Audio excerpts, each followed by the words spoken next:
Hello అండి అందరికీ oats omelette ఎలా తయారు చేసుకోవాలో ఈరోజు ఈ వీడియోలో చూసేద్దాం. మీరు కూడా ఒకసారి ఓట్స్ ఆమ్లెట్ని ఇలా ట్రై చేయండి. టేస్టీగా చాలా బాగుంటుంది. కొంతమందికి ఓట్స్ అంటే నచ్చవు కదా, ఇలా ట్రై చేయండి, చాలా బాగుంటుంది. చప్పగా లేకుండా టేస్టీకి టేస్టీ, హెల్తీకి హెల్తీగా ఉంటారు. ఓసారి ఇలా ట్రై చేయండి. ఫస్ట్ ఒక బౌల్ తీసుకొని బౌల్లోకి 2 స్పూన్స్ ఓట్స్ తీసుకోవాలి. ఓట్స్ తీసుకున్న తర్వాత వెల్లుల్లిపాయలు, అల్లంని చిన్నగా కట్ చేసుకొని యాడ్ చేసుకోవాలి. యాడ్ చేసుకున్న తర్వాత ఒక పచ్చిమిర్చిని కూడా తీసుకొని బాగా చిన్నగా కట్ చేసుకొని ఓట్స్లో వేసుకోవాలి. ఉల్లిపాయలను కూడా వీలైనంతగా సన్నగా తురుముకొని ఓట్స్లో వేసుకోవాలి. అలాగే ధనియాల పొడిని, కారం, ఉప్పుని కూడా యాడ్ చేసుకోండి. మీరు పసుపును కూడా యాడ్ చేసుకోండి. నేను ఇక్కడ యాడ్ చేసుకోలేదు. వేసుకున్న తర్వాత కరివేపాకును కూడా వేసుకొని బాగా కలుపుకోవాలి. బాగా ఓట్స్కు పట్టేలా కలుపుకున్న తర్వాత 2 ఎగ్స్ని బ్రేక్ చేసుకొని ఓట్స్లో వేసుకొని బాగా మిక్స్ చేసుకోవాలి. ఎంతలా అంటే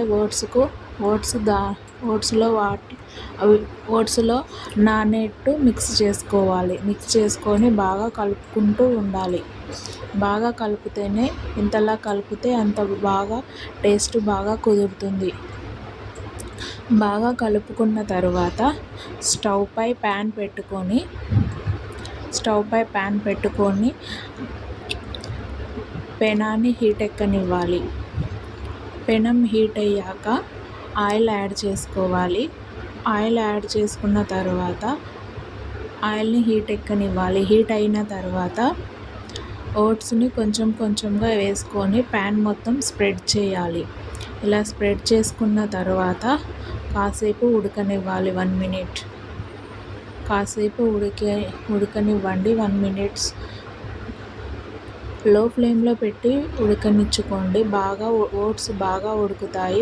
పచ్చిగా లేకుండా ఆమ్లెట్ టేస్టీగా ఉంటుంది. ఇలా స్ప్రెడ్ చేసుకొని పల్చగా స్ప్రెడ్ చేసుకోండి. పల్చగా స్ప్రెడ్ చేసుకున్నాక 1-2 మినిట్స్ ఉడికిన తర్వాత ఆమ్లెట్ని తిప్పేసుకొని అటు సైడ్ కూడా 1-3 మినిట్స్ బాగా వేగిన తర్వాత వేరే ప్లేట్లోకి తీసేసుకోండి. ఇలా ఆమ్లెట్ ఒకసారి ట్రై చేసి చూడండి, చాలా టేస్టీగా ఉంటుంది. అందరూ నా వీడియో చూస్తున్నారు కానీ సబ్స్క్రైబ్ చేసుకోవట్లేరు. ప్లీజ్ సబ్స్క్రైబ్ చేసుకొని లైక్ చేయండి. Thank you.